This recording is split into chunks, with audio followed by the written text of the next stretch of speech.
কত লাল হলুদ কমলা সতর্কতা, কিন্তু তবুও রেমালে লণ্ডভণ্ড হুগলির ভদ্রেশ্বরের পান্ডুয়া। ঘূর্ণিঝড়ের দাপটে রবিবার রাত থেকেই ব্যাপক ঝড় বৃষ্টি। হুড়মুড়িয়ে ভেঙে পড়ে হুগলি ভদ্রেশ্বরের তেলিনীপাড়া 7 নম্বর ফেরিঘাট স্ট্রিটের একটি দোতলা বাড়ির একাংশ। সেই সময় পাশের বাড়িতে ইটের টুকরো ছিটকে এসে আহত হন প্রতিবেশী তরুণ পাড়ুয়ের স্ত্রী। সংজ্ঞাহীন অবস্থায় তাকে উদ্ধার করে হাসপাতালে নিয়ে যাওয়া হয়। বাড়ির নিচে থাকা 3টি সাইকেল ও একটি বাইক চাপা পড়ে যায়। তরুণের বাড়িতে ফাটল দেখা দিয়েছে। যদিও ভেঙে পড়া বাড়িটি পরিত্যক্ত বেশ পুরনো। খবর পেয়ে সোমবার সকালে ভদ্রেশ্বর পুরসভার কর্মীরা গিয়ে উদ্ধার কাজে হাত লাগায়। খবর পেয়ে ঘটনাস্থলে পৌঁছন পুরপ্রধান প্রলয় চক্রবর্তী ও সিআইসি প্রকাশ গোস্বামী।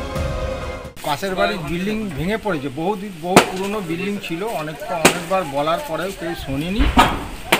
ভেঙে পড়েছে। দোতলার পায়খানা বাথরুমের পাঁচিল ভেঙে এসে আমাদের ঘরের সঙ্গে অ্যাটাচ হয়ে গেছে, যার জন্য ঘরটা পুরো কেঁপে গেছে, এমনকি ভেতরে ফাটল ধরে গেছে।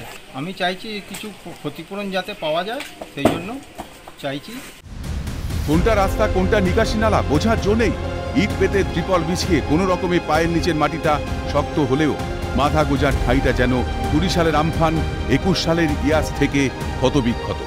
সদ্য ঘূর্ণিঝড় রেমালের প্রভাবে টানা ঝড় জল বৃষ্টিতে এবারও লণ্ডভণ্ড হুগলি পান্ডুয়ার একাধিক বাসিন্দার ঠাঁই। দীর্ঘ 25 বছর ধরে নড়বড়ে আশ্রয়স্থল। হ্যাঁ, ঝড়ের জন্য হয়েছে, কিন্তু এর থেকে আগের বারে যখন ঝড় এসেছিল তখনও এরকম হয়ে গেছিল, কিন্তু আমফান ঝড়ে। কিন্তু তখনও বলেছিল ঠিক করে দেবো, কিন্তু এই 5000 টাকা দিয়ে পুরো চুপ করে দিল। কিন্তু তারপর তো আর কোনো আমাদের খোঁজ খবরও নিল না, আর কিছুই নিল না। পুকুর সব বন্ধ হয়ে যাচ্ছে চারিদিকে।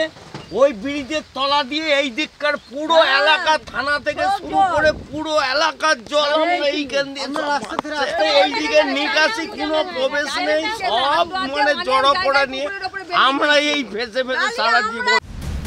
আজও শুধুই হচ্ছে হবে আশ্বাস। কোথায় সরকারি সাহায্য, কোথায় ভোট চাইতে আসা জনপ্রতিনিধিরা? রেমালের তাণ্ডবে কার্যত নড়ে চড়ে উঠেছে বাংলার নদী বাঁধ সংলগ্ন এলাকার বাসিন্দারা। বাদ যায়নি হাওড়া হুগলির বিস্তীর্ণ এলাকা। এত সতর্কতার পর তৎপরতার অভাবটা বোধহয় থেকেই গেল। ক্ষতিগ্রস্ত বাসিন্দাদের জমি জায়গা নিজস্ব নয়, রেলের জায়গা, তাই সরকারের সদিচ্ছা থাকলেও উপায় নেই। সাফায়ের সুর তৃণমূলের গলায়। সবই রেলের জায়গায়, সরকারের সদিচ্ছা থাকলেও রেল বা ডিবিসি বা পিডব্লিউডির জায়গায় সরকার কোনো অনুদান দিয়ে কাউকে বাড়ি করে দিতে পারে না। বাড়ি করবার মতো বাস্তু জায়গা খাস আছে কিনা দেখতে হবে, এবং যারা ওখানে আছেন তাদেরকে উদ্যোগ নিয়ে বিএলআর অফিসে গিয়ে জায়গা বার করে দেখাতে হবে। শাসক দল তৃণমূলকে এক হাত নিতে পিছপা হননি বিরোধী শিবির। বামফ্রন্ট সরকার যখন চলে যাচ্ছে, নিজ ভূমি নিজ গৃহ একটা প্রকল্প নিয়েছে, তাতে এদের নাম ছিল যে সরকার জায়গা কিনে এদেরকে বাড়ি করবে। কিন্তু বামফ্রন্ট সরকার চলে যাওয়ার পরেই সরকার সেই প্রজেক্টটাকে আর এগোলো বন্ধ করে। জমা জল তাড়াতে কার্যত পিছিয়ে পড়ছে শাসক শিবির। এদিকে ভোট ভিক্ষা করতে কতই না পন্থা। দুয়ারে লক্ষ্মীর ভাণ্ডার, দুয়ারে রেশন, কত প্রকল্প। এদিকে প্রকৃতির তাণ্ডবে না চাইতেই আমজনতার দুয়ারে জমা জলের দায়ভার কার? একটা ভোটের বদলে এই বদল কি আমজনতার প্রাপ্য নয়? একের পর এক প্রশ্ন উঠছে। হুগলি থেকে কাকলি নস্করের রিপোর্ট, ক্যালকাটা নিউজ।